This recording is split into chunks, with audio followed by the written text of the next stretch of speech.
I can truly not believe that there was nothing in the beginning. Everything cannot emerge from nothing.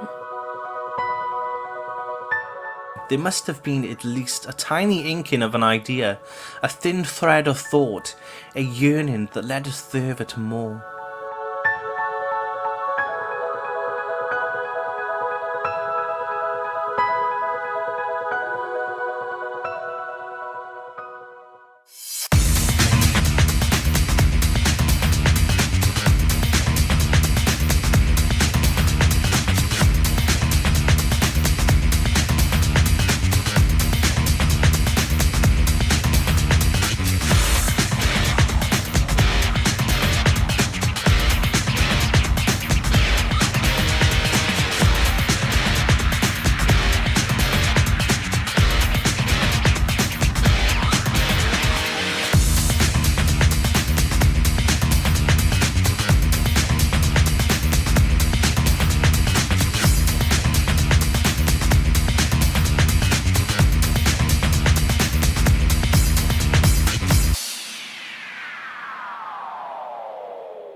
I like this feeling beneath my fingers, warm and inviting.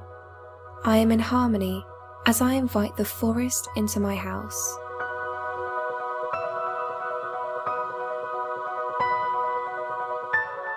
Gaze upon the world with different eyes, trying to solve the riddle in new ways. Connect the unconnected is my challenge.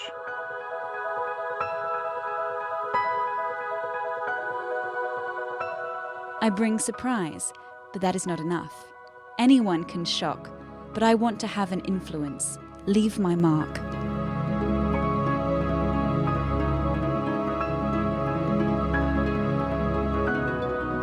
A single vantage point does not suffice. I want to evaluate and master my creation with all my knowledge.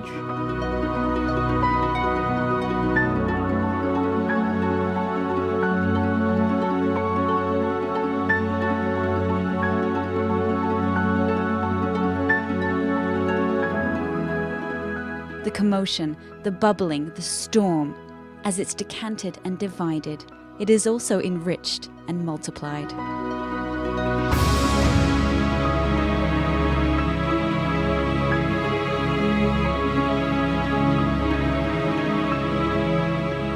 No one can teach me everything, but I want to learn the most from everyone.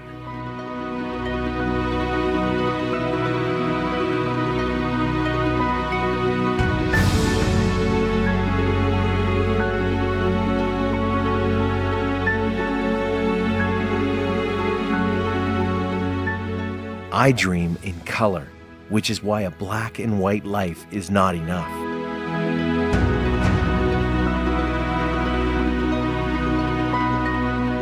I want the wind and the sun, the moon and the stars, the clouds and the sea.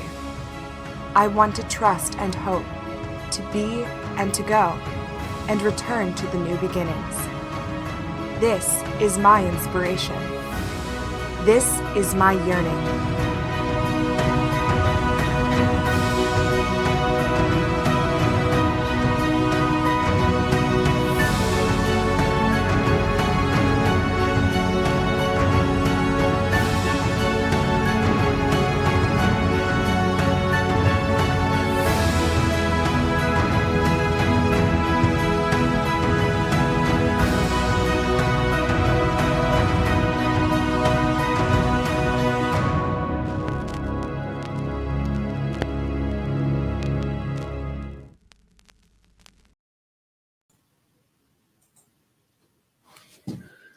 Good morning to everyone. Warm regards from the studio of the Faculty of Design. My name is Jordan Bergins. I'm Associate Professor at the faculty, and I want to open the Thursday session of A.L.I.C.E Going in Green Global Conference Design Talk. I think it will be very interesting to host some colleagues from abroad. But before we will start with design talk session, I would like to invite our colleague, Ms. Spela Jambrek, to present in very short time her research paper, and then we will continue with the design talk. So, Spela, the floor is yours. Thank you, Jordan. Hello to everybody. I will shortly present the article about the psychological evolution of consciousness towards digitalization and sustainability. The main focus of this representation will be on the psychological development of human consciousness and its relations to design thinking and innovations. We can see the development of human consciousness throughout history explicit in the works of art and its creative process. At its simplest, it can be defined as awareness of internal and external existence. In psychoanalytical terms, we are talking about human psyche and the integration of ego, challenged to strengthen and to acquire new perspectives. A complex psychoanalytical structure is defined by id, ego, and superego that play the center stage position in this approach. It is defined by biological traits and has an important role in our survival. It strives for instant gratification regardless of reality contexts. Its outlook on reality is black or white, a life or death conflict in its most direct form. It is driven by sexual instincts on one side, but by aggressive on the other. Its structure defines our personality and action, but it is not alone, as ego is responsible for satisfying the needs of it according to reality principle. It decides whether the needs of it can be satisfied instantly or must be postponed. Ego is often misunderstood for egoism, but it is the dynamic between id and ego that is responsible for egoistic behavior. If ego is not strong enough, it overflows the weak ego that submits to instant needs, not being able to include the context of reality. Superego is the moral aspect of our personality. It is pressuring ego to act upon moral rules or ideals, regardless of its needs, thus putting ego in an enormous tension. The presence of tension is common in individuals with higher level of awareness, as it challenges ego to strengthen and integrate. For instance, in prehistoric tribal organizations, the reality principle was either one survived or died. This is id principle. The directness between life and death conflict seemed to have been immense. Therefore, one, in order to survive, had to be affiliated to a certain tribe, enhanced by herd instinct. This is one perspective view. From the creative point of view, first creative objects of tribes were representational, not abstract. For instance, Venus of Willendorf focuses on sexual attributes like fertility and survival. This is just one example leading us to assume it was playing a predominant role in creativity if one was to survive. 25,000 years later, a lot had happened in between, but with religion, art, and science softening the directness of life and death conflict, relative safety enabled us to look into the possibility of coexisting realities. It seems this overall awareness has been developing through moral approach and social ideas. For instance, final stage of empathy development suggests that true understanding doesn't come from one unified perspective, but with understanding that there are different coexisting perspectives that people have based on their own experiences with the world. It's not just stepping in another person's shoes, but to be able to keep multiple perspectives in mind at the same time. One does not see from this perspective and then from the other. One looks at the entire big picture. In postmodernism, artists thus try to surpass the ideologies of modernism, constructivism, futurism, and Dadaism that promoted universal truth and objective reality. Their focus shifted on self-consciousness and skepticism of explanations which claim to be valid for all groups, cultures, traditions, or races, and describe truth as relative. Feynman describes this process in a painting like fluence. It makes no logical sense, and yet it's so human and personal. He put forward the hypothesis that nonsense and the undecidability of a painting like this throw us into trying to solve an unsolvable problem. It breaks the habit of problem solving that become routinized. It forces us to go searching all over the brain for something that will fit, but nothing will fit completely. And we'll have to put things together in a way we haven't before. Art today destabilizes the identity of recognizable objects and thereby makes them available for new meanings and creative solutions stemming out of frustration of unresolved conflict. Our brain cannot visualize or comprehend an objective reality. Once data from our senses is transmitted, each individual's brain makes a creative leap resembling the mass of data into a visual experience.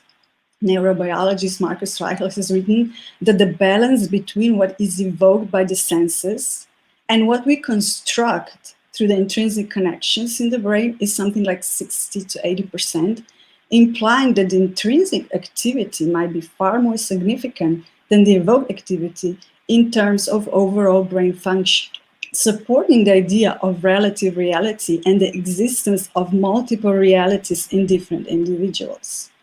Quantum mechanics on a subatomic level and Newton physics in the macro world have fundamentally different rules that cannot be reconciled, but coexist in different realities, implicating the idea that there can be multiple overlapping universes of truth. Crises on individual and global levels are exposing numerous conflicts generated by the initial life and death conflict, pressuring ego to reintegrate and establish regeneration. Referring to the break of a new consciousness that will demand multiple perspective understanding, we assume that the answer is not in dominance of one concept over another, surpassing duality and frustration. Even in the current conflict between digital and biosustainable, might be in accepting the ambiguity and coexistence of both models and establish collaborative approach via empathy and global perspective view. We are going to need strong design thinkers that will be able to manage these societal conflicts, seeking creative solutions through key psychological elements and transfer them to design innovations on conceptual and visual levels. Rifkin defines this collaborative action as biospherical consciousness, enabling a system that is functional to entire biosphere, not just one perspective. This is where creativity bears directly on our survival, and it is part of what has been lost in education on standardized testing as well as understanding the dynamic of life. Thank you for your attention. Thank you very much, Stella, for your interested presentation of Mr. Freud and consciousness. I have just a very short question to you. Because you talk about the empathy, and empathy is very important process in the design thinking.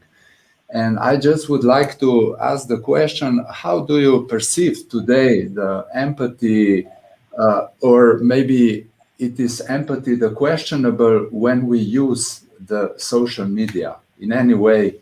For example, in any sector, you are an expert from fashion industry, fashion sector. So can you tell us a little bit how questionable is empathy when we communicate through social media? Well, social media, I think, is it connects all people in a mass, and we can see an average state of awareness or empathy, and empathy still needs development. And this is where I see challenges in digital, where we can enhance and empathy to augmented reality, virtual reality. It's not just bad like social communications, because we can, or internet communications, we can see the state of mass psychological development, but it's not as bad as it seems, because our focus usually focuses on those that are maybe demonstrating behavior that is less empathic.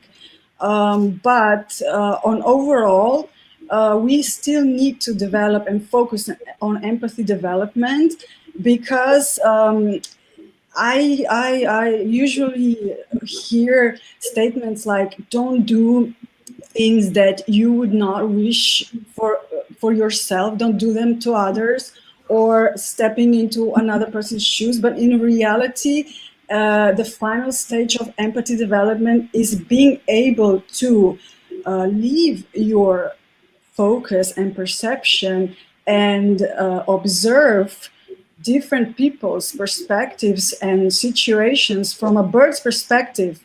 So it gives you a global view, not just about people, but also about situations they found themselves in, long-lasting life situations, and global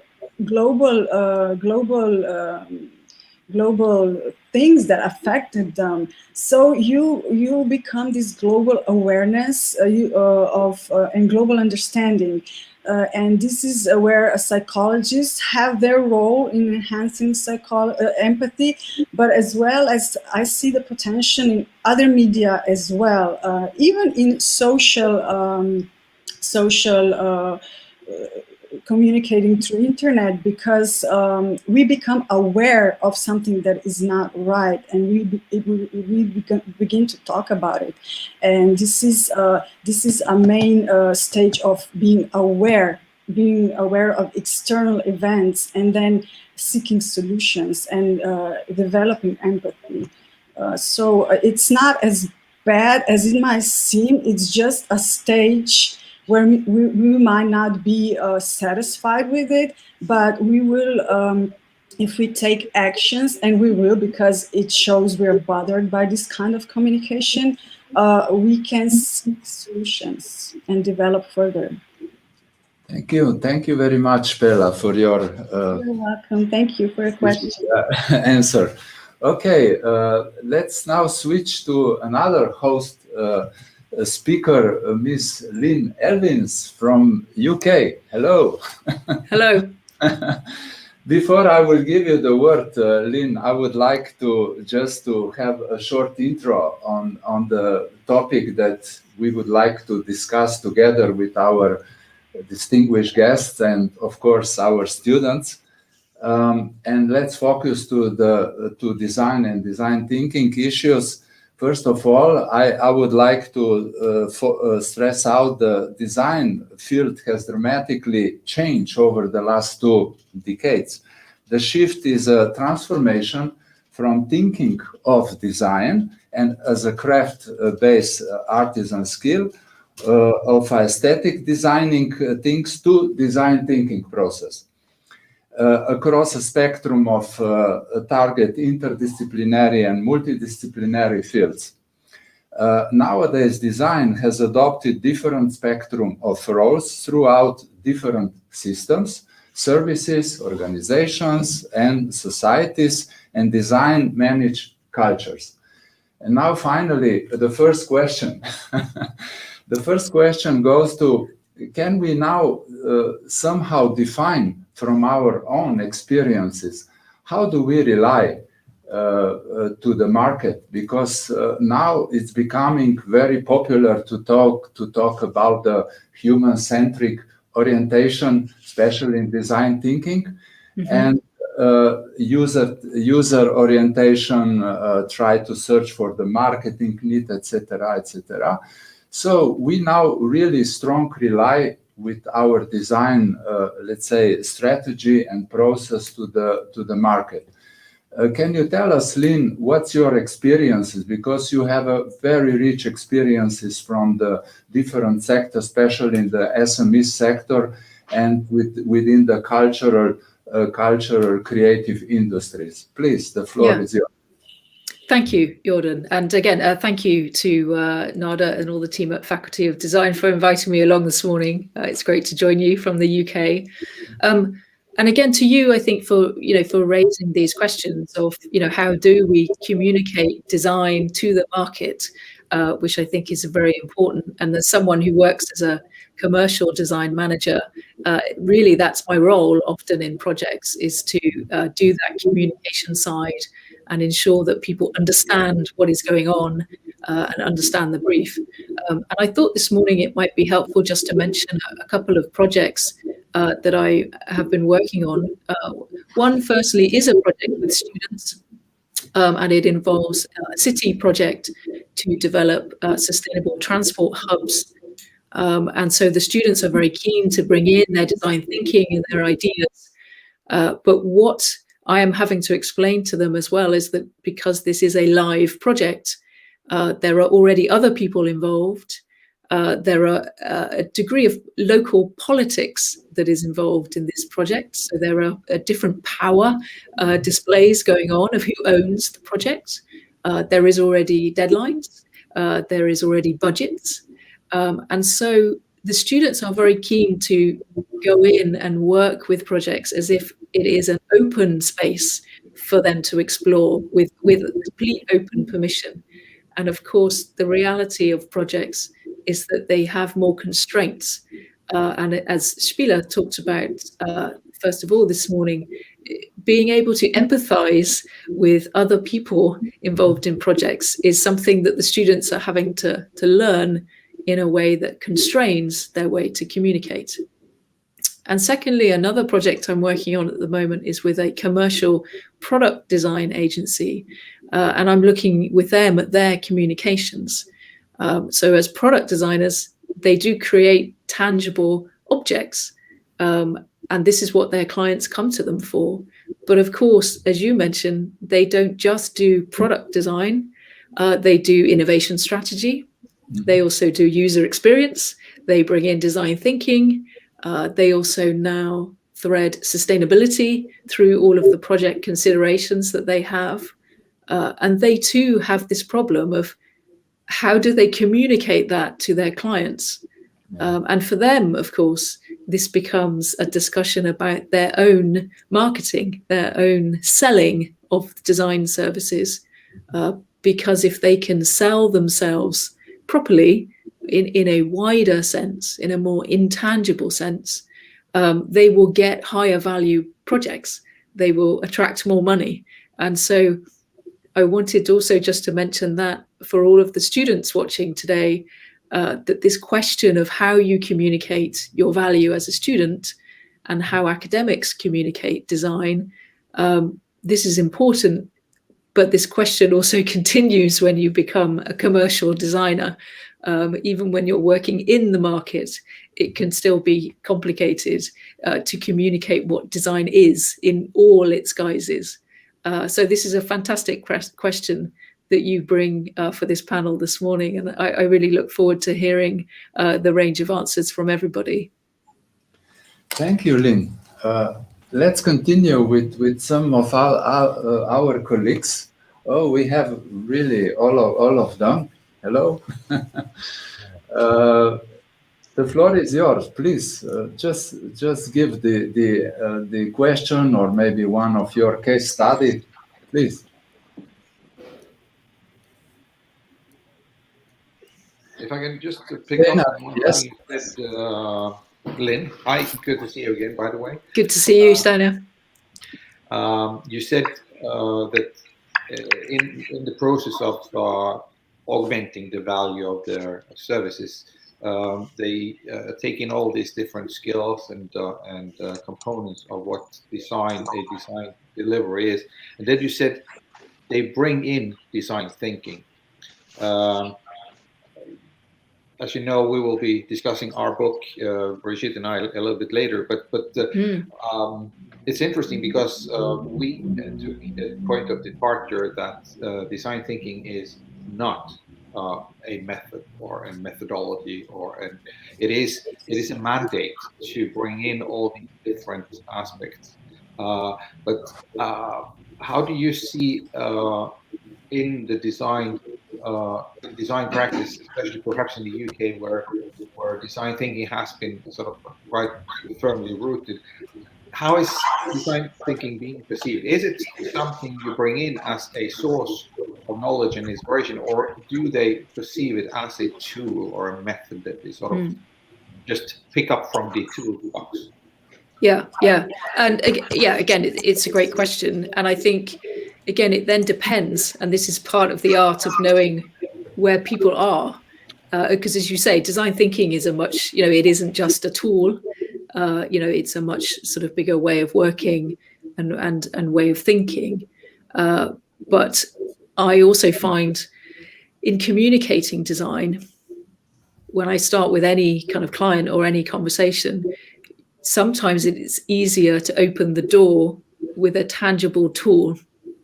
And obviously consultants are very good at this, and again, tools can be visualized. So diagrams of what design thinking is and what designers do and phases and things, I think make these wider conversations more tangible. And often I think clients in particular, when I'm talking to them about what design can do in their businesses, I need to start from where they are. And often, if their position is, if they think design thinking is a tool, well, I can work with that. If they think they need a new product or a new digital app or something, I can work with that. But I want to then make it much bigger. I want to bring them on the journey of understanding design thinking in a bigger sense.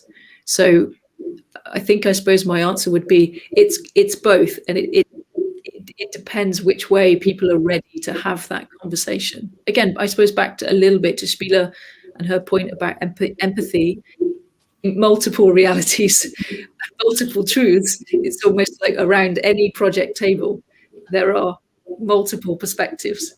And if you wish to kind of lead a team through something, you have to appreciate that there are multiple perspectives and there will be multiple understandings of something like design thinking, because it can vary so much. Actually, sorry. I just comment. Just back to Spiela. I think actually that one thing you said, Spiela, was very strong, and that was that empathy, which in my opinion is one of the sort of components of design thinking, being able to. But the way you framed it was actually novel to me and quite refreshing. The fact that you, or at least I heard you saying that empathy is about liberating oneself from one's own, but also from others' specific point of view, to regard the situation and the needs from an external point of view. And I think that is a novel way of talking about empathy, but which makes a whole lot of sense to me, because that raises the whole discussion of who is the stakeholder or who is the user up to a new level. Yes, and the interesting part is that some people ask me, if you liberate yourself and go and view something from the external point of view, well, you lose feeling to others and to yourself. But it's not true, because you can do that through the process of individualization. Once you're in touch with yourself and you know your reality, you can liberate from the others, what others have to say, what others' perspectives are, and you can actually start perceiving others and yourself from the third or view perspective. And this is interesting because this global perspective view gives you ability to be creative and to seek creative solutions out of duality, out of conflicts, out of all the conflicts that exist on global level. So your creativity is actually enhanced through this process of empathy development to the final stage. We say this is the final stage of empathy. But at the time, right now, we are probably we are far from this final stage of empathy on mass level. But the good thing is we're talking about it. We're talking about psychological aspects of society, of individuals, of creativity. And I think this is a good starting point.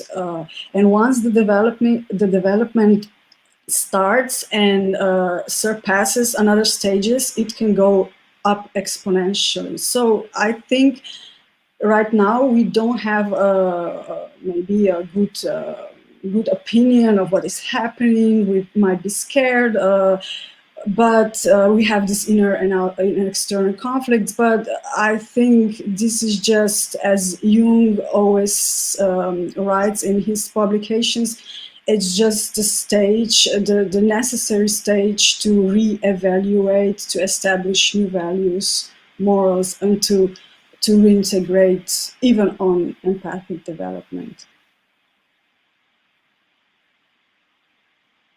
Lynn, would you like to add a feedback to this? Lynn, microphone. It is. I was going to say thank you. I think I've been unmuted. I mean, again, I think I would be, very interested to hear from Tanya and some of the other people with their projects, and Piet and Dragan and Inga. I think their papers, which they presented before, and how they communicate again the work that they're doing to, if you like, the market, how they explain what they do, would be interesting to me to bring in one of those. So Tanya, would you like to?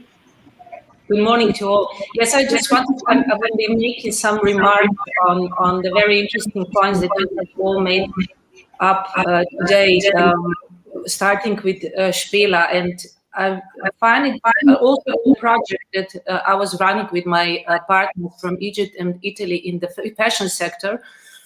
We found that, that the question now in design, it's not about the technological progress anymore, but it's about, as Pete also yesterday mentioned, is the psychological element that we all have to face, the changes within ourselves, and of course broader as a society, because we have to be adaptable in sharing almost everything. How it is this transformation from the society where you have to own it. Now we are slowly moving to some other perspective of thinking. We are already capable of sharing cars, for example. In the fashion sector, we are already building up the brands with sharing clothes and accessories, which is fascinating because clothes are really our own. I mean, we wear it on our body, so we are all the time connected with them, but already psychologically we have come to the point that this is acceptable, because I think, like you mentioned, Lynn, we are selling design services, not anymore design products, but services. It's much more broader. And as I mentioned yesterday, in fashion sectors, it is not anymore about, it's not just the commercial part. It's not just to have some cooperative commercial entities, but it's about sharing the knowledge. Fashion designers will have to be educators, will have to be promoters, will have to be included in the NGOs, in the non-governmental initiatives. And I think that also, which was today mentioned, is very, I think it's also dualism in the world. We still live in a very competitive or in a society where you have black and white. There are not so many grays in between. And these tangible and intangible tools, I find it very fascinating, because in a way, as we all are educators and we are connected with younger people, of course, they are very visual. They're living in a world with a quick visual impacts. But again, they need these tangible tools, that they understand this very complex context of the world that we live in. And I find this very intriguing in today's design. And I would just conclude my thinking that creativity is, again, I think today really challenged by the psychological changes that we are facing in society as ourselves, but also broader as a society, as collective. But as educator, I think, and it already for some time I'm thinking about this, and some of the surveys have shown this as something to talk about. We are really teaching them about the core knowledges or skills. But I think at the end, more and more are all these soft skills that are much more important in the long-term development.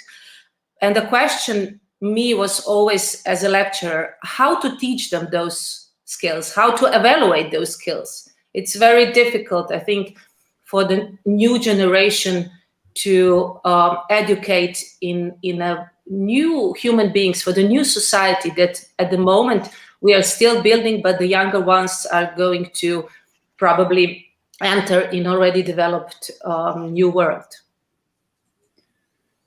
Thank you very much, Tanya. You have opened a really interesting topic, especially which one concerned social empathy and social intelligence. And I do agree with you that we need to pay much more attention to support our students with this open-minded and integrative type of thinking, you know, multidisciplinary, interdisciplinary, to know how to approach into the market. Please, Steiner, you would like to add something? So, sorry, Dragan, are you ready? Yes, sorry, of course, but I had some problems with my internet and my connection, so I'm not sure. No problem. We hear you very good. Not sure if you can hear me, of course.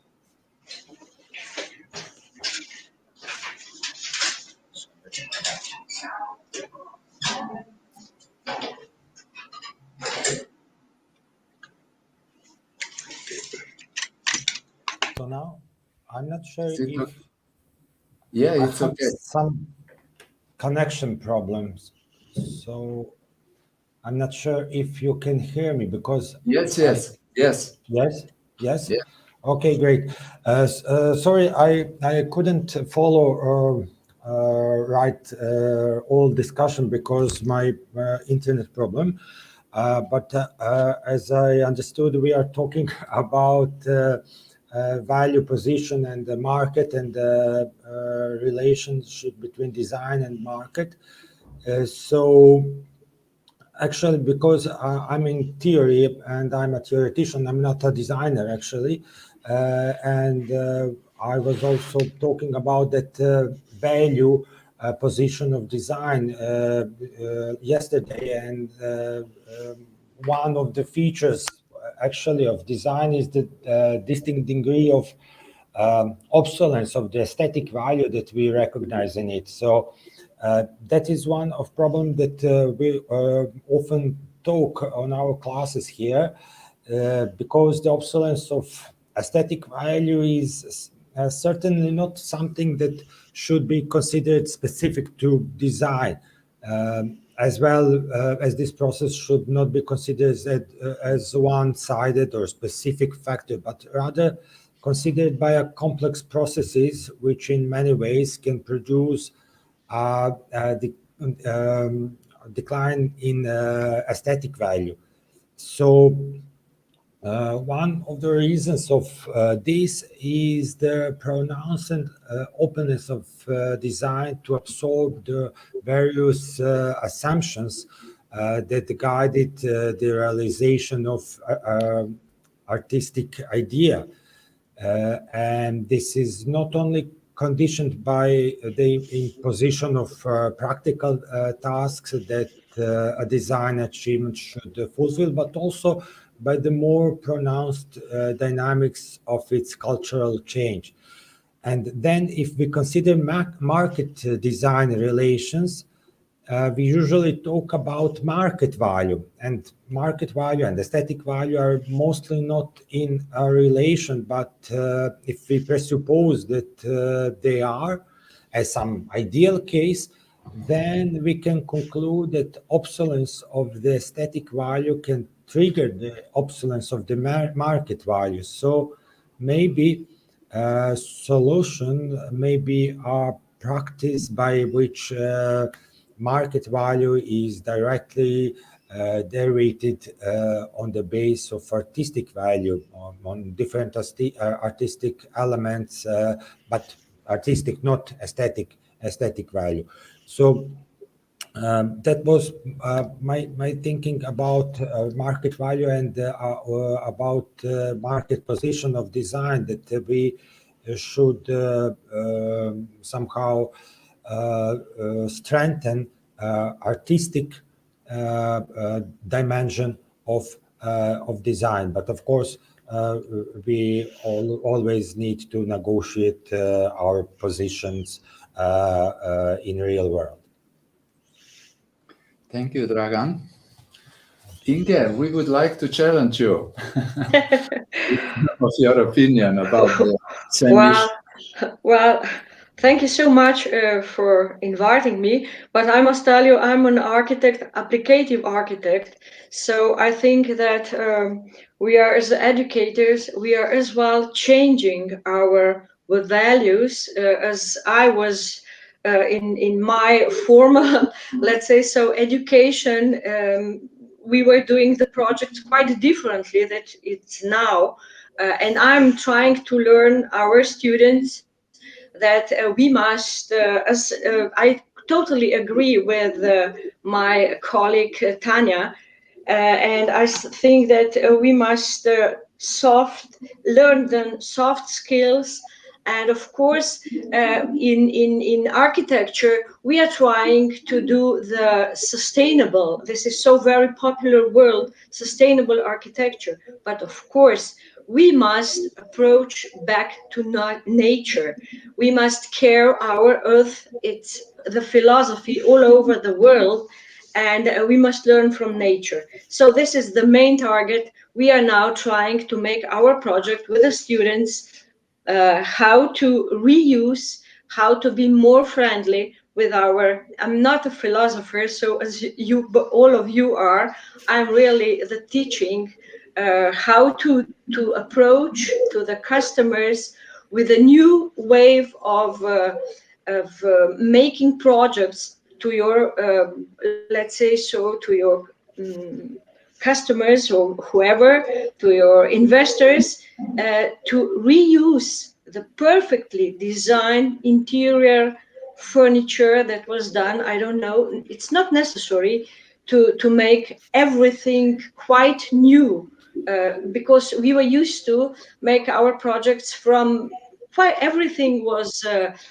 starting from 0 point, and we installed and we created everything new. No, not anymore. I'm learning and I'm telling my students to maybe to think it what was done before is good. It's no need to restore, to remove everything and to do, but reuse. So I'm just an architect, I'm not a philosopher. So this is my viewpoint, and I do agree with the Tanya, really. It's really on us to learn them how to see from the other perspective that we were learned. Thank you very much, Inge. Any other comment, Piet? Yes, I would like to add something. And just like Inge, I'm an architect and I'm also an educator in interior design. So, and I have to admit, like Tanya said, and as Lynn said, it's a lot of black and white on this topic.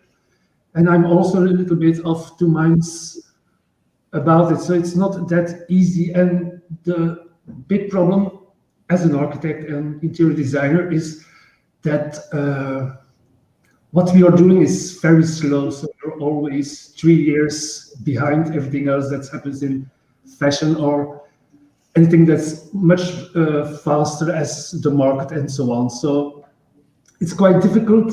And what I still experience is that a a lot of people and also the students who start to study interior design and architecture, they really start by thinking about the product itself. They think about design as making something beautiful and just thinking about the result of the design process. And they're not thinking about design thinking or about what design can be, on the other hand, as a way of living, as a service that provides really different types of values instead of just the result, not only a functional value, but also social values, psychological values.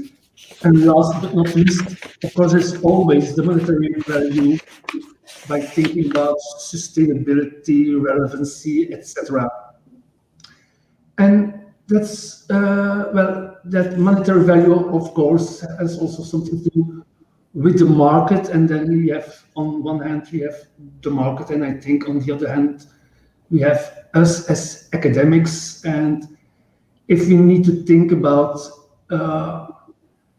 answering the market as teachers or as educators is a bit difficult for me. I think it should be the other way around. So we shouldn't be giving an answer to the market, because if we see the market, well, in my opinion, my humble opinion,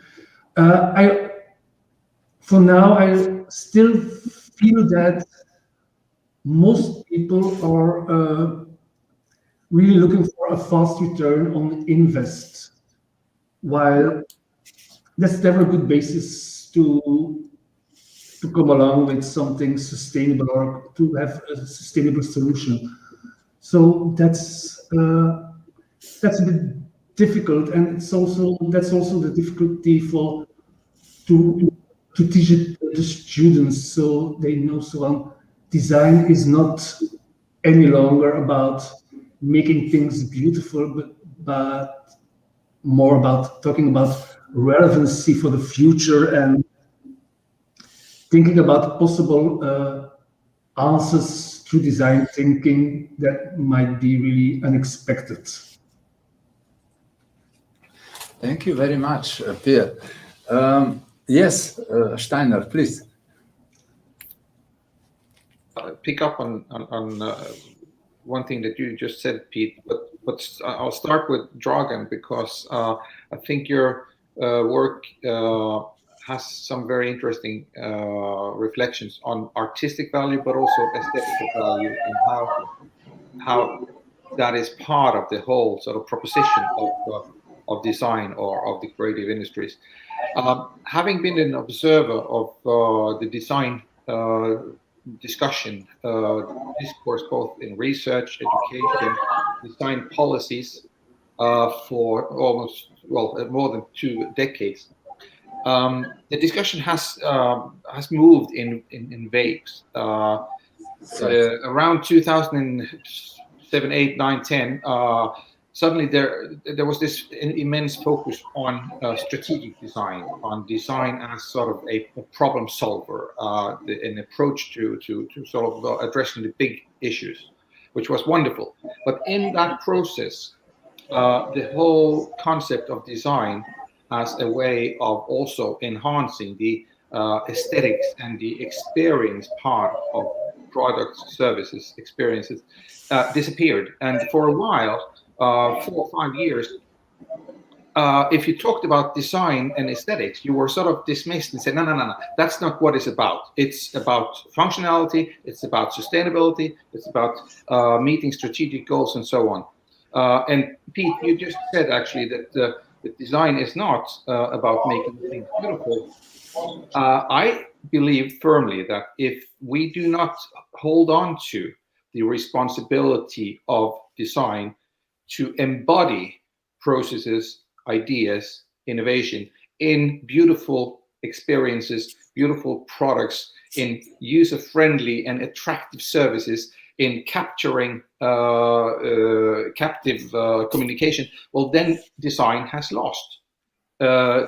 Design is not just a process. It's not just about analysis of a situation and coming up with a sort of an innovative response to that, but it's also embodying this response in a way which is attractive. I think that we need to hold on to a certain ownership of aesthetics and of artistic value for design as a profession to survive. Yes, I would. Yes, and just a short comment.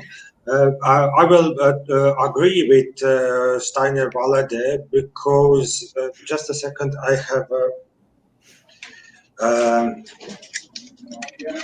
okay, maybe now it's better. I will agree with Steiner Valade because still we design consider as a part of art.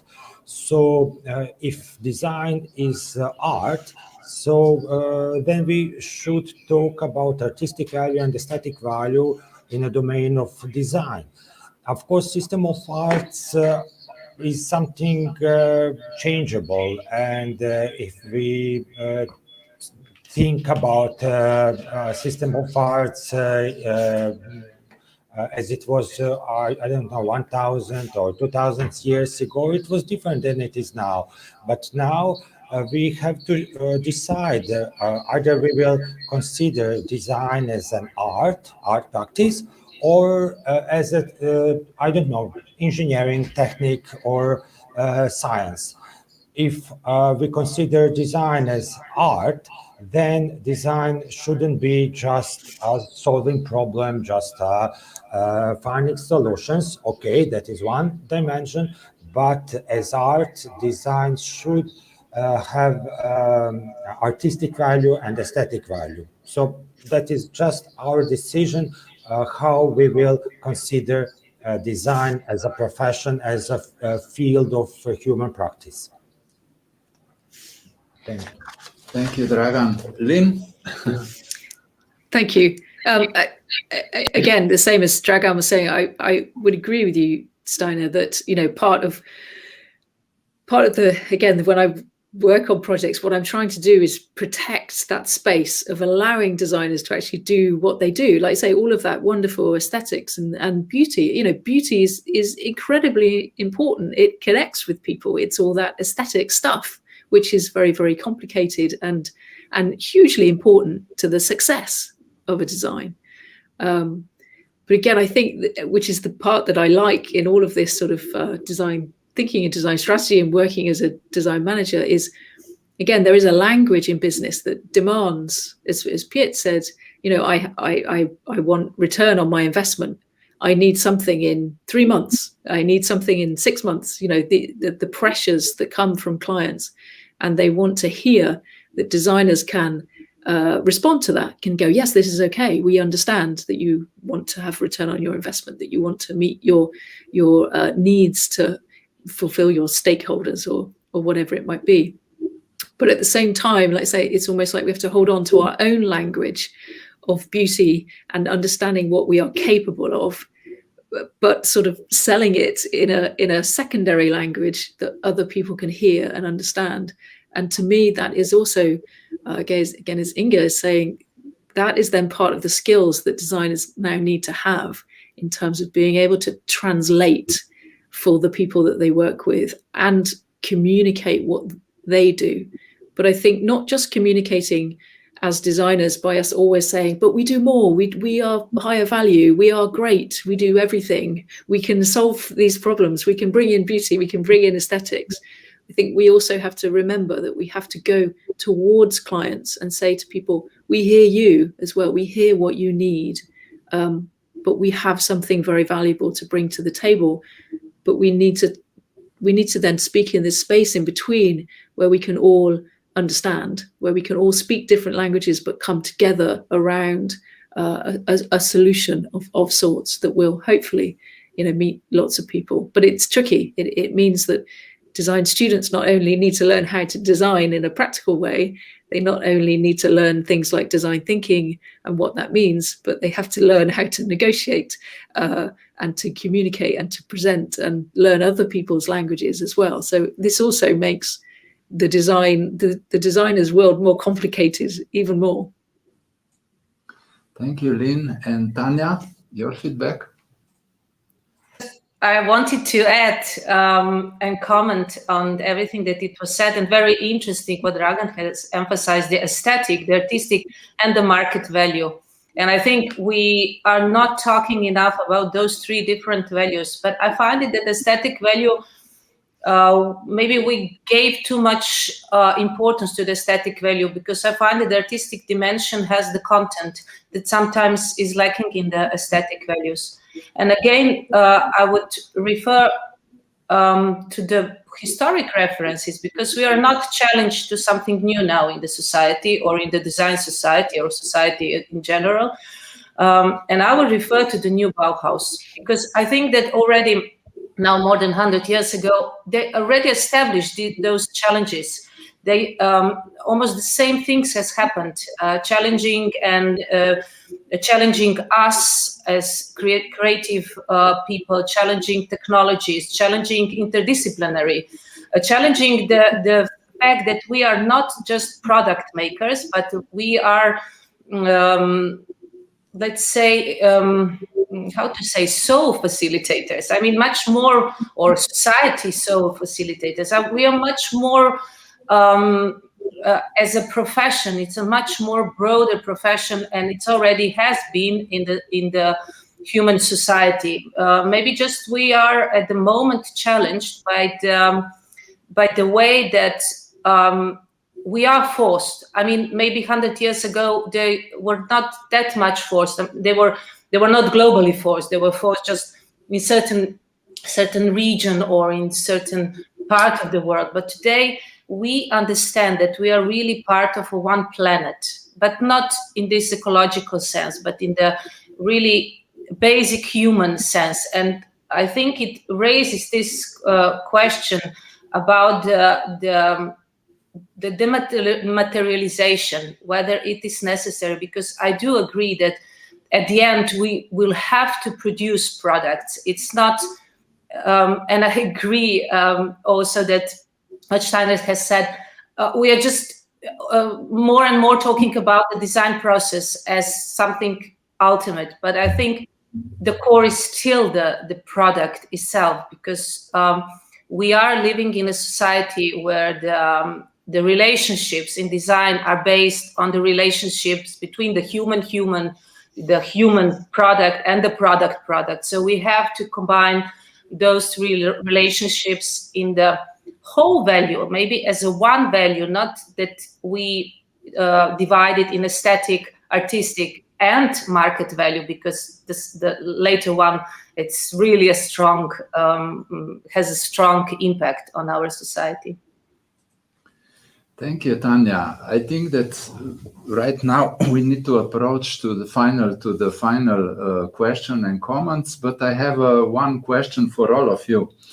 I would like to hear from your side, because within this design talk, it came out that actually it's a big challenge for all of us how to communicate and improve the communication with the society and with the market on the other hand. And from academia point of view, what can we do to support our, let's say, students and even businessmen to better communicate the design process and design profession with the market? What can we do? Lynn?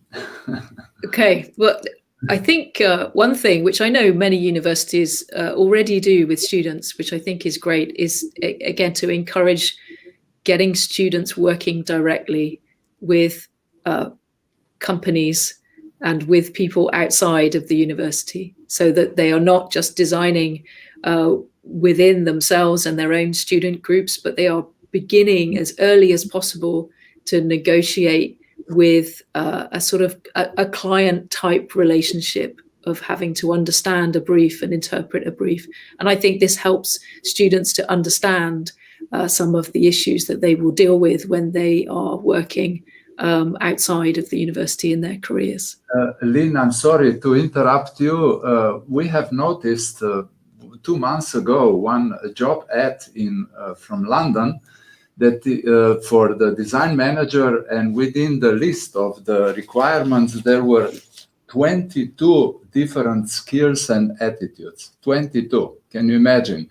From project management, communication skills, negotiations, etc. So this is a big challenge, actually. A lot of curricula need to be somehow modified in this issue. What do you think? Yes, they do. But then this is the other aspect that, again, I work as a design manager, but I'm not a designer. So I can make the case with a client for the value of design, and I can get them to understand that design does so much more than they probably realize. Mm-hmm. But I need fantastic designers to come in after me and deliver that. If a company has been persuaded and I've managed to get them to understand that, product design is what they need, or digital, or amazing, kind of branding in its biggest, best sense, then I need design agencies. I need trained designers who can do that, because I can't do that bit. So again, there are these divides. So I also don't want all of the design students to sort of stop developing their practice skills in order to get all of the sort of design strategy skills, because we need all of them. But the design industry is now very diverse, and we have different teams and different ways of working, but we need to work together to support each other.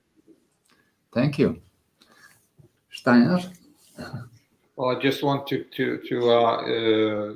share with you that in Copenhagen some years ago, a new Master of Design was established, and especially directed at people who are already out in business, either in design jobs or in development jobs or in any other job. But it's on a sort of an MBA level of design. And one of the core topics throughout these 2.5 years is rhetorics. I don't know how you say it, rhetorics. It's about learning from the very beginning to every time you learn a new skill, a new process, a new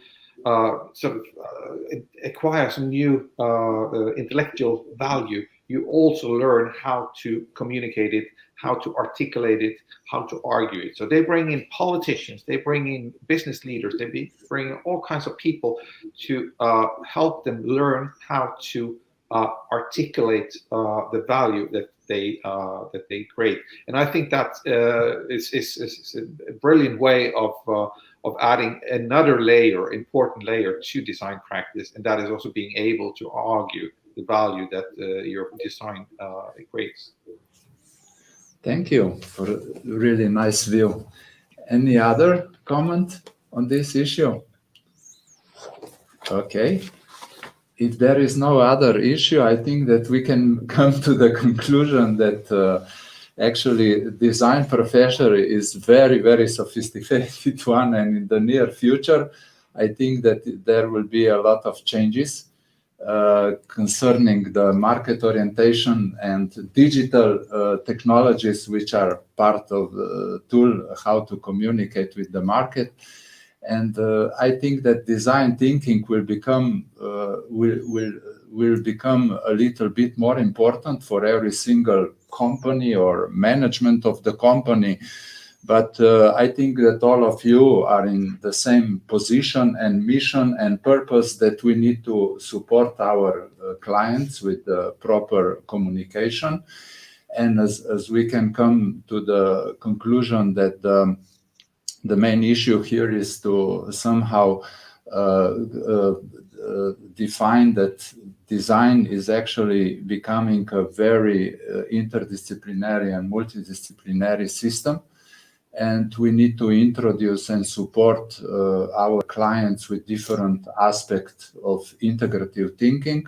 So it's not just enough, like Spela has mentioned in the beginning, we need to raise the awareness on the other side. Awareness, and it's not easy, because we cannot just say, okay, let's respect the user experiences and we need to integrate user experiences in our new prototype or product.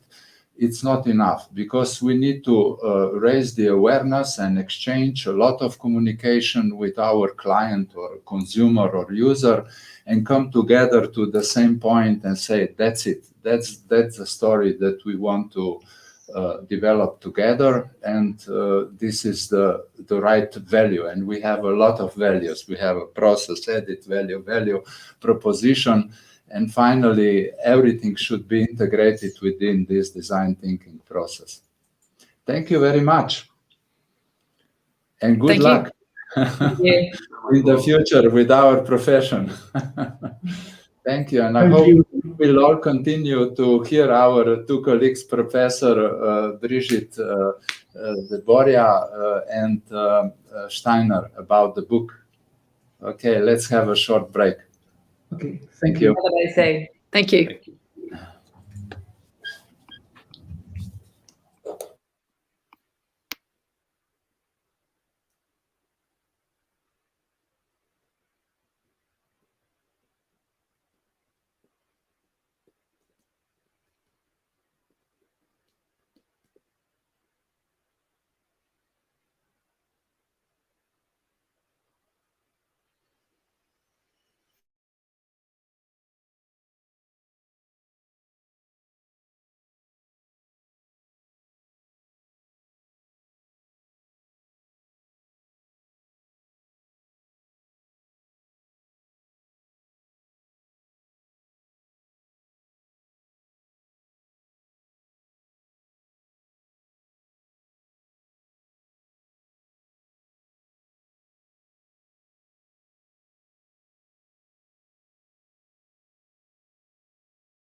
Spoštovane kolegice in kolegi, dragi gostje, gospe in gospodje, toplo pozdravljeni. Dear colleagues, dear ladies and gentlemen, please be welcome. I am delighted to warmly greet you today on the occasion of the book presentation, Design, a business case thinking, leading and managing by design. The authors are Professor Brigitte Bourgeat de Mozata, PhD, and Steiner van der Walle, Amland. I am waving to you both. Hello. Živijo, dober dan. Dober dan. The book is top, says my colleague here. In dovolite mi, spoštovane, spoštovane, let me introduce to you Jordan Bergins. Hello, Jordan. Hello. First, I say hello, and then I will say some words about you. Okay, thank you. So the first words are, the book is top. This is great. And now the words about Jordan. Dr. Jordan Bergins, PhD, Associate Professor at the Faculty of Design and the founder of Studio Podjetništva, is the co-founder of Gaia College of Entrepreneurship. Yeah. It's quite a word, entrepreneurship.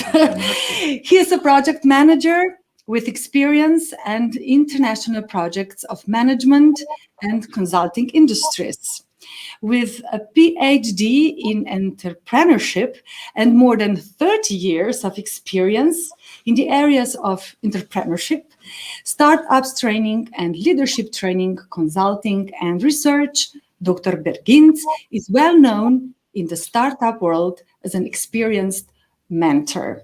Thank you very So much. we are pleased to have you here again and to have you with us.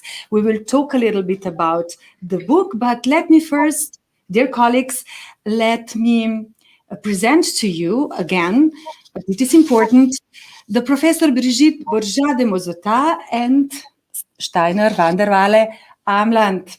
So the word about the authors. Professor Brigitte Bourgeat de Mozata, PhD, is one of the world's most prominent scholars in the domain of design management and author of the reference book, Design Management, Using Design to Build Brand Value and Corporate Innovation. Currently, a consultant as well as a professor and supervisor of MBA, Managing by Design, thesis, she concentrates on the mission-driven projects and to develop tools to have understanding the value of the design industry and design-driven innovation, as well as on leadership challenges in economic. So we have some economic here. This is close to your field, right, Jordan? Yes. So Steiner van der Walle Amland, again, hello, and let me say some words about you. He has acted as an independent consultant through the own setup 3.0, working for a wide range of private sector companies, NGOs, and public sector organizations, since he stepped down after 12 years as the CEO of the Association of Danish Designers in 2012. He has written numerous articles for trade magazines, contributed to several books, and played an active role in the processing, focusing on design policy, design practice, and design education, on European level in particular. Author of Literacy from Design Thinking to Tangible Change. So, now I guess we shall hear some words from you, dear guests. Jordan, what do you say? I think that we will hear a presentation about the book. First of all, I would like to know, how are you, dear friends? Is it everything okay? Yes. In Paris. And in Denmark, I guess. Yes. Today, the sun is shining and everything is good today. Yes. Spring is finally here. Great. So are you ready to give us some presentation of your book? Yes, please. So, Dawn, if you could put on the screen.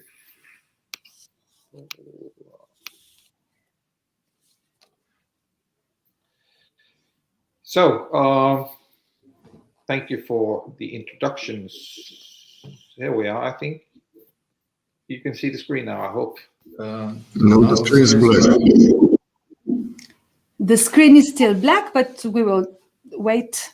Patience. Just go out of full screen. Yes, Doman, our Doman says, just go out of the full screen. That's what I'm doing now. Sorry. There we are. Yeah. Okay, that's great. Yes. Thank you so much. So, thank you for this opportunity to present the book.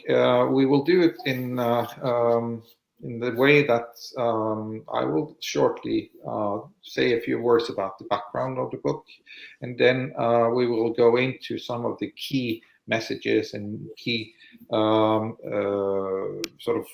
provocations of the book, the issues that we're raising and the thesis that we have, and then some of the perspectives for what this could lead to of new discussions, because I think the discussion is what it's all about. So a little bit about the background story, the paradoxes, the book part by part, the four theses that we raise, our systemic response to that, and the bridges built and the prospects for the future. But we'll just start because this book has a very special story in this context, and that is because in 2016, October 2016, during the A.L.I.C.E. Going Green Global, I was in Ljubljana, not for the first time, but the first time at an A.L.I.C.E. conference, and invited by Faculty of Design, and Brigitte was there as well. Brigitte and I, we've known each other for many years in different contexts, and this evening at the Ljubljana Castle that we see on the picture, during the award ceremony and afterwards during drinks and snacks, we were a group starting some very interesting discussions. That was Brigitte and myself, it was Lynn Elvins, it was Sally Brazier, it was Gilles Fougon, a number of very, very good people. And that discussion triggered something. And on the way down from the castle, I asked Brigitte, because she wrote the book on design management in 2003, if she had thought about writing sort of an updated version, because after all, a lot of interesting developments had happened since 2003, and she was a little hesitant, but the day after we sort of picked up on it, and at one point Brigitte just said to me, "Okay, Steinar, let us write that book." So in February 2017, we met in Paris and started the discussions, which today is the book we know as Design a Business Case, Thinking, Leading and Managing by Design. So there is this interesting latch to Ljubljana. And why is it that we thought that we need another book? I mean, there are plenty of books about design thinking, and especially during the last 10 years or so, there's been a wealth of new literature on how design can be used strategically in organizations to address different questions, and especially how it can also inform and work in leadership and management environments. So why another one? I think there were a number of good reasons in our discussions. First of all, the interesting observation that Brigitte, with her 40 years of design management research, and my non-scientific approach as a consultant, as a practitioner, still not being a designer, I'm an economist, but working with design for almost 30 years, how we could see the same problems and the same issues and the same paradoxes, even though with two very different optics and from very different angles. That in itself was interesting. We also had some similar experiences with regard to this this feeling that even though there has been a massive investment in design support and design promotion since the 70s, we still haven't got very far. Not very many companies use design strategically. Design is still being perceived as this last finish you can add onto a product, and the depth of design is still something that a lot of both scholars and practitioners, and not least industry, is struggling with.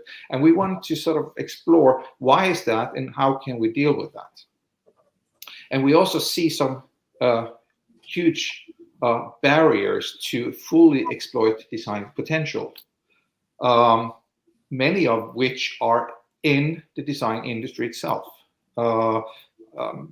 Without being mean, I've said a lot of times that the design community is design's worst enemy, because designers have missed the opportunity of creating a movement which moves in one identifiable direction. It points in all kinds of directions, and there's a lot of sort of discussions inside the design community, which is good, but which, when they come out in the open, also gives this picture of a very muddled sort of perception of what design is and can do. And then we've been very, very good at creating new trends and fads and buzzwords and lingo, and every time we created something new, strategic design and design ops and this and that, then we sort of seem to forget the legacy and the heritage that we bring with us. And one of the consequences of this was that when design thinking, which is not a new concept, which stems from the 80s, but when it re-emerged in the early 2000s, in 2003, when IDEO sort of reinvigorated the term, suddenly, almost overnight, design management disappeared. There was no one who discussed design management any longer, just like if design thinking was just another level, higher level of design management. And our discussions focused very much on the fact that design hasn't managed to create a value chain optics on what it is.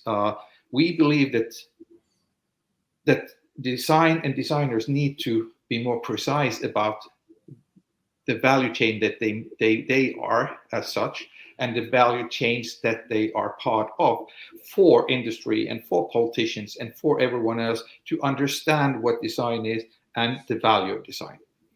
And this sort of hodgepodge of discussions going on, it's not like we think that we can sort of sort that out once and for all, and by no means we do not have all the answers. But we had the idea that if we raised some of the issues systematically and tried to address them in a manner so that we tried to argue design's role and design's connection to business and design's connection to design management and to design thinking, perhaps we could create a better environment for the next round of discussions. So that was our intention and our ambition. So Brigitte. Okay. So you get hi everyone first. So you get the summary of the book.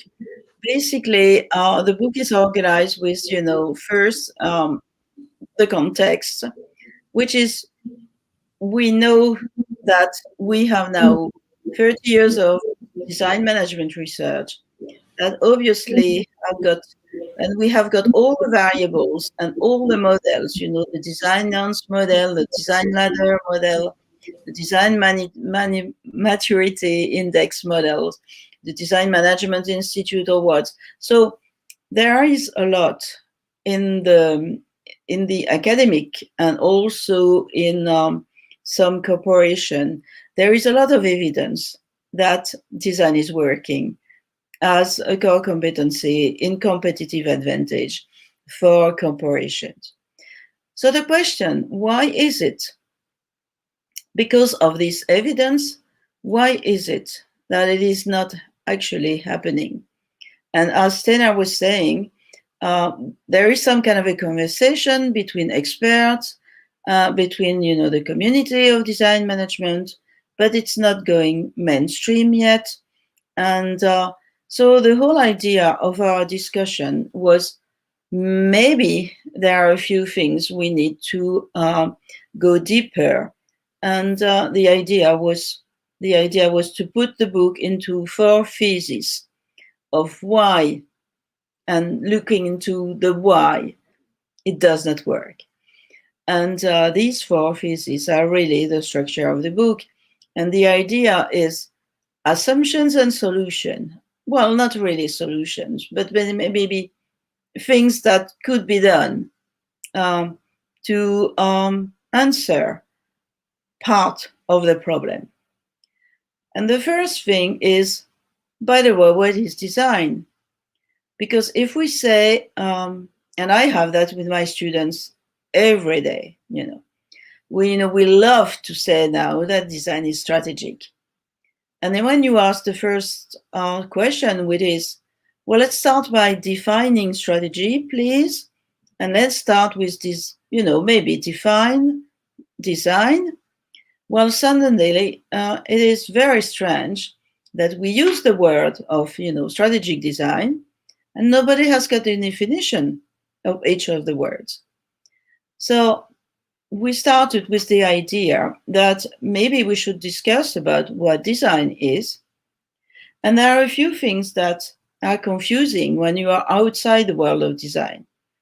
Why is it that the design community, every single 5 years, 7 years, 10 years, invented a new design discipline? It's just as the world is changing. For now, it is all about digital, for instance, or sustainable changes.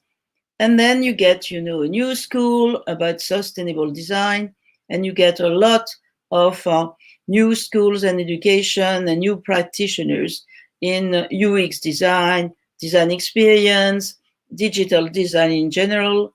So suddenly, again, there is another design discipline. So if you put yourself in the shoes of, CEO of a company, what is it and where shall I start? I mean, I have heard about brand design, packaging design, and service design, maybe a little bit. And now it's a lot about UX design. It's very confusing from outside to understand what design is actually.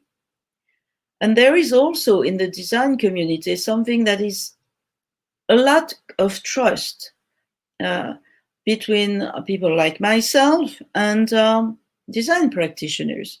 I mean, usually when I teach strategy or marketing, we trust our researchers. And, when we teach marketing or whatsoever, we go to research conference and we develop new education tools. We change the content of our course because of academia. So there is something that is, a virtuous circle between academia and design practitioners. Well, if I may say so, this is not so much in the design community, and there is maybe something. It's just an idea, but maybe there is something there that is all about trust. Another thing is that it's very simple to explain. I mean, it might be difficult to get people agree on what is design, but I think everyone can agree on what designers want to do. A better world. And I mean, when actually you have a definition of design about the output and the objective and the purpose and the why, I mean, everybody will say, okay, there's no problem about that. So let's, in a way, maybe start with this idea of a better definition of the context of design. Now, the second assumption is all about management. Again, asking students, even, adult students, which I have because I only teach now in continuing education. Well,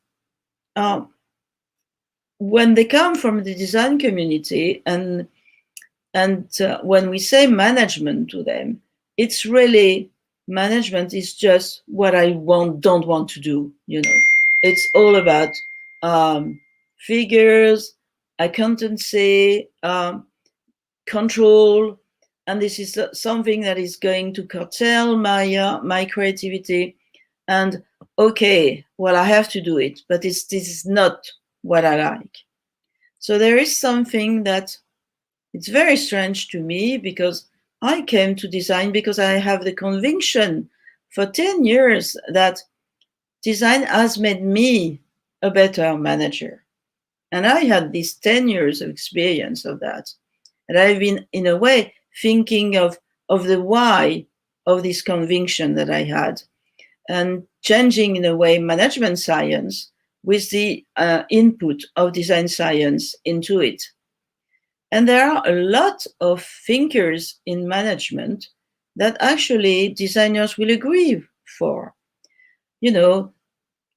All the big names in innovation and change management and sense making in organization, the Carl Weck and Chris Argyris and Chris Sanson and Chesborough, all these people are actually silent designers. They are saying to corporation, there is something wrong about the way you manage the corporation, and maybe you should do this and this and this. And when you look into it, it is actually very similar to the good design discourse.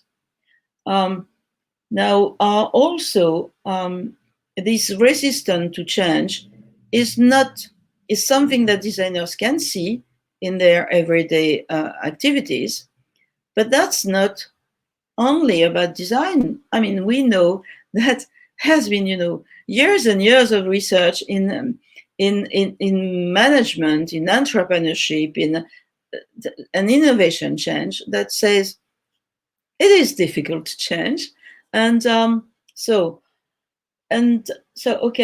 again, maybe if designers go a little bit more about actually looking what we are teaching in our course in business, maybe they would see that there is a bridge between, thinkers in designs and thinkers in management. Now we have little time, so I go you very quickly on the other two assumptions. But design thinking outside the design community and the design industry, yes, and we have a lot of evidence of that. You can think of the research that has been published in the Journal of Product Innovation Management recently after the publication of the book. Just going using artificial intelligence to look into everything that has been published on design thinking. And you can see that there is a lot outside design studies and design issue and design journal, marketing journal, innovation management, business venture journal, logistics, supply chain, everything. So there is something going on here, which is actually saying that maybe there is something about the change that has to be done in organization, and the need for design methods and the needs for design methods, hackathon, and all these workshops and experimentation. Maybe there is something that is more about effectuation than causation, and then maybe there is a similarity between what is needed for the change in our outside world and the way actually you want to run innovation in the company. But sometimes it's done without the designers most of the time. And there are also theories like, Mary Kay Follett theory, for instance, that says something about the change of leadership that is also taking place now. Now the fourth, that's every day, I got that. We can't go as design science in management because you can't measure design. That is final. You can't because it can't be measured. Well, we always say to our students, if it can't be measured, you have nothing.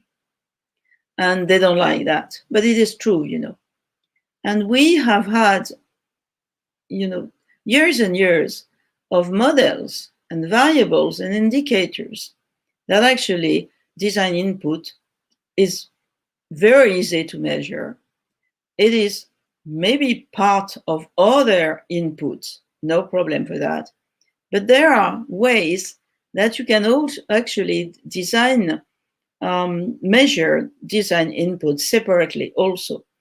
We can't go into details, but there is a conviction there that not a CEO in the world will be interested in design if you can't see some evidence that it is going to do something about the performance of the firm, whereas, on the stock market or for any kind of stakeholders.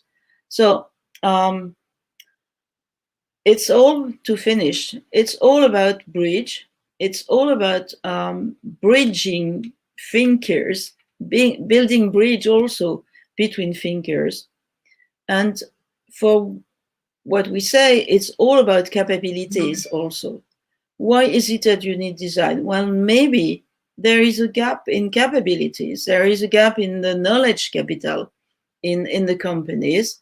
And maybe there's something there that is design science, because it goes beyond being a creative person, and that actually can make business better in the future. So I don't know if we have time. Yeah, okay. Maybe Stena, you start to the model, or shall I continue? Because the idea really behind the book is we can't say design without design thinking and design management. It's all a system, and there is a need for some systemic response to our conversation between design science and the outside world. And I guess I can add that as this was the point of departure, that you have design doers, design makers, you have this huge discussion going on in a lot of different communities about design thinking, but they are disconnected. And one of the ambitions that we had, or where we started, was to connect the two. And we realized, not only because Brigitte is design management scholar, but simply because all the models and all the knowledge that we could find supported that design management is what binds design doing and design thinking together. So unless we create a coherent value chain where all these three are represented, we will not exploit the potential of design. And the problem we could see was that that discussion is not taking place in the design community. So what we hope that this book could sort of lead to, or at least contribute to, would be for all of us engaged in arguing the value of design to take a more systemic and holistic approach to design, so that we do not only discuss the design doing, the design output, or the design value, the measurement, or how to manage it, but we see it as an ecosystem that needs to be coherent and to thought about as a whole. And we also latched the whole discussion up onto what is going on in the business community, because after all, it's the business community that enables design to thrive. The business community and the public sector are the procurers of design services, and we need to respond to what they are engaged in, what they are concerned about. And right now we have a fantastic opportunity, as there is a strong focus on purpose and meaningfulness, how purpose-driven innovation, purpose-driven organizations, if you can want to capture what design has always been about, it's to create meaning and to represent meaning and embody meaning in objects, in graphics, in environments, in services. So there is an agenda right now that we need to understand and to converge with if we want to strengthen the understanding of what design can do. And we believe that the whole focus on sustainability, and that is also why going green global is so relevant, that design is a very relevant response to the need for more resilience and the creation of a more sustainable future.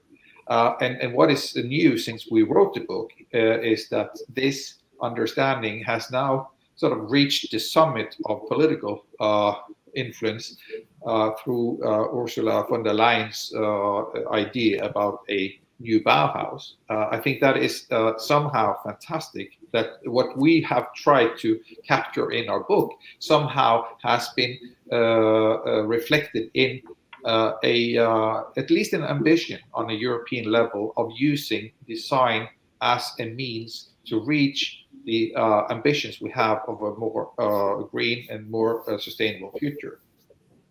But if we want to do all this, we need not only to influence industry, public sector, politicians, and designers, but we really, perhaps more than anything, need to address design education.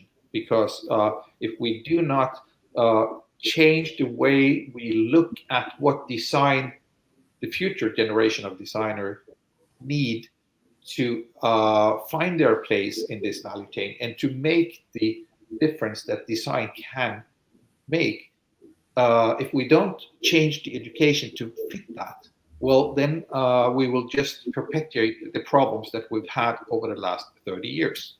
So the book is on one hand a provocation, but it is also a wholehearted attempt at building bridges, as Brigitte showed, all the bridges between different communities, different agendas, business and design, the academia and practice, and all these different voices that we have. But it's not that we want the discussion to stop. It's not that we want this to be sort of the final full stop of what design is all about and how we deal with it. It is another contribution to the discussion. And I think the most important of all is that we continue discussing this, never stop discussing how design can be exploited, because we are a long way from having found the answers to that yet. Brigitte, would you want to add something? Yeah, well, I totally agree on that, and I think it's fantastic. And also, it's fantastic that this conversation, Ljubljana conversation, is still going on. You know, it's wonderful. And I have also something to say on the business side, which is well, manage. Basically, changes now are not about changing innovation management. It's really about changing organizations. And actually, designers are designing organizations. And that's something that is not in the design school most of the time. Our colleagues in Jordan, you are specializing in entrepreneurship, and I can see there are a lot of young people that are starting their business right now, and on the agenda of their checklist, there is still not use designer when you are actually starting your new business. Yes. So I had like to have your opinion on that, because that's worrying me. You know, I have young students. They want to start. Oh, I need a designer for a logo, and that's it. You know, so the digital world and the UX world is changing that, because people understand in the UX community, when they need to start with an app, they think that they need a designer from the beginning of this. But in other sectors, it's not evident, and you can still think that you can start a business with just an engineering mind or a business mind, and you don't need a designer. Where actually, when you are an entrepreneur, you are a designer. You are really designing your organization. Why is it that you think of designers only as somebody that is going to design your logo or your brand? At best, you know, at least there will be a designer somewhere. It's still, yes, I'd like to have your opinion on that. Thank you very much. Yeah, thank you for your presentation, and thank you for your question. Hello, now Ljubljana is calling back. We will talk, we will discuss. I like very much. Create meaning, never stop discussing. That's great. So Jordan is going to answer your question, and then the discussion never stops.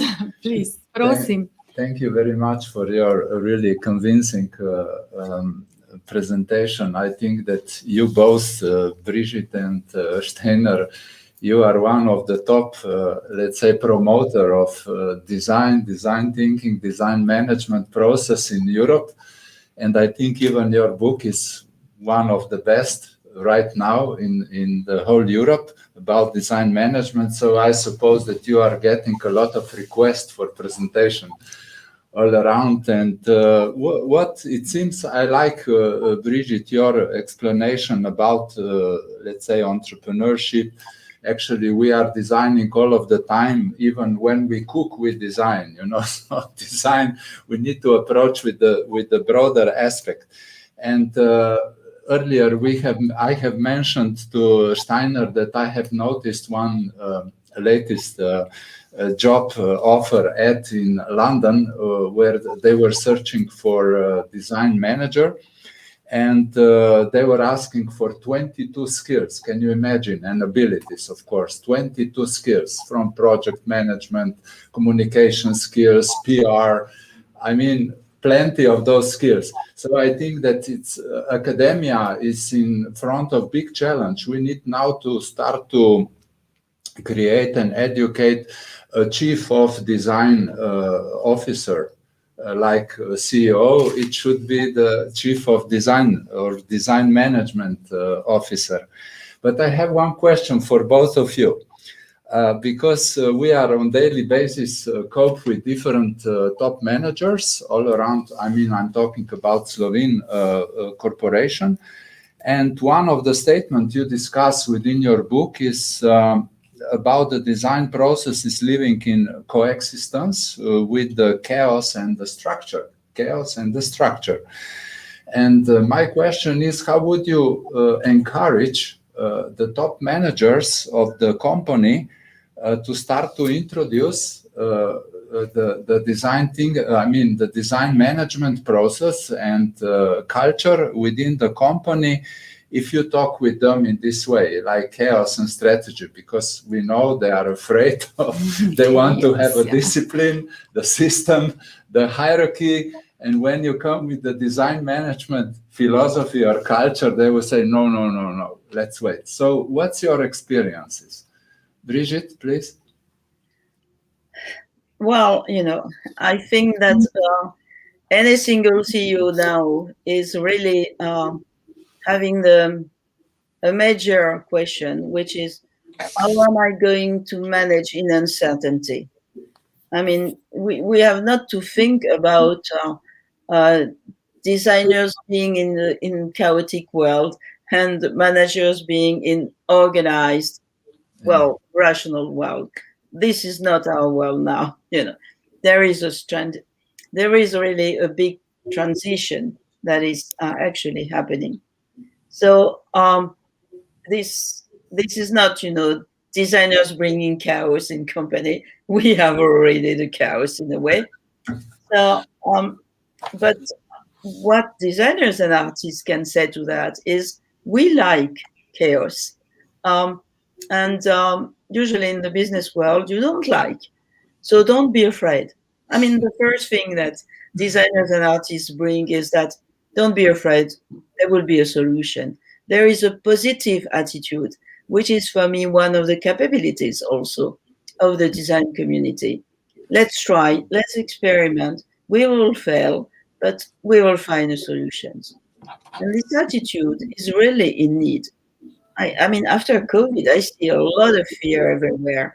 And the whole positive attitude about, let's experiment is already a lot of value.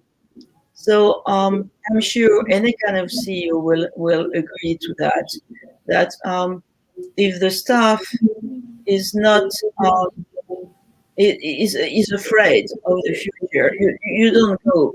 I mean, you go nowhere with people that are afraid and have no trust in the future.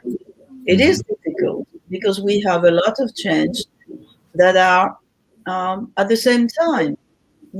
Usually social change and technological change and planet change was not at the same time. Right now, it's really, at the same time.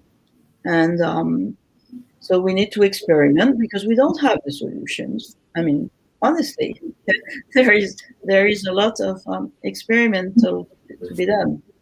Another thing which I can say is that there are already designers, but understanding the capabilities they don't have. And one of the capabilities I'm very surprised is that organizations are material. They are tangible. And you don't see any theory of organization that is saying that. But people are living in space. People are discover. I mean, look at babies that discover the world through objects. And it's very strange to me that we know. I mean, ergonomy has already been there for some years. We understand that there is something about the relationship between human being and objects. And suddenly, because it's management science, we forget that. We forget about body language and the relationship with a person and a machine and a working environment. I mean, now with COVID and people going, being at home working, suddenly people understand that there is a need for a good chair. So maybe management science could go into a little more in materiality. I know there is some colleagues in business science that are working on that, and the materiality of the process. And I think that is interesting also. Yeah. So I hope I don't know. Did I answer your question? Agree. Thank you. Steinar, you would like to add? Yeah. I think Brigitte is right that chaos, or I think first of all, you're right, Jordan, that people are afraid of chaos because we don't know how to handle it. But I think the reality is that business leaders are aware of the fact that chaos is the alternative to not relating to the challenges that they see every day. We build a lot of our thinking in the book on a global survey that PricewaterhouseCoopers conducted in 2017, and which was to identify the biggest worries that global business leaders have. And they are not being able to innovate, not being able to follow up with what's going on in the digital domain, not being able to promote organizational learning. Business leaders are basically afraid of the future because they don't understand the future and they don't know how to deal with it. If we talk about chaos not as the lack of structure, but as a condition in which you can develop your organization, then it's not that scary. We could see when Clayton Christensen and others came with the whole idea of disruption, it was embraced by the business community because they understood that, yeah, we have to disrupt because otherwise we will be disrupted. And I think that we can talk about design and chaos, design as a way of dealing with chaos, as long as we do it on the terms of business leaders, meaning that we have to latch it up to some of the issues that they are concerned about. But if we do that, I think that conversation can clearly take place and it's not so dangerous. Thank you very much. Okay. Thank you. Jordan, do we have another question or you think the time is running out? I think we are a little bit over time. I have a lot of questions. Yeah, I have one question. I have one question for Yes, you, Jordan. yes. So the book, you said is the top book, and I agree with you. Will you use this book in your scholar process, in your teaching? Yes, yes. We Practice, do use, yes, yes. yes. And And it's how- very practical. And how the students can just understand everything? Is it interesting for them on their level? Yes, for sure. I mean, every hypothesis when you offer to them and comparing with the real life, let's say, cases and situation, they need a time, you know, to mix all their thoughts and to come out with the proper, let's say, strategy, how they can communicate similar experience with their clients. Because all of the time we are trying to send our students to the companies, you know, especially to startups, you know, to get some interviews, how do they this and that. And design is all of the time the punchline of the process. And this is something what is interesting because they need to know much about background of the theory and from where is the root of this theory. So they need much more explanation, of course. Yes, but you used the book. This is great. Yeah. So, dear friends, Steiner and Brigitte, thank you for your gracious attention. Hope to see you again in Ljubljana. Hope to have a lot of chaos in your life. You know what chaos I'm referring, positive one, creative one, and a lot of human-centered solutions. This is what we wish for you. To you too. Yeah. And hope to see you soon, like I said, in Ljubljana. And a lot of success. Thank you very much. Hvala lepa. Yeah. Hvala lepa. Bye-bye.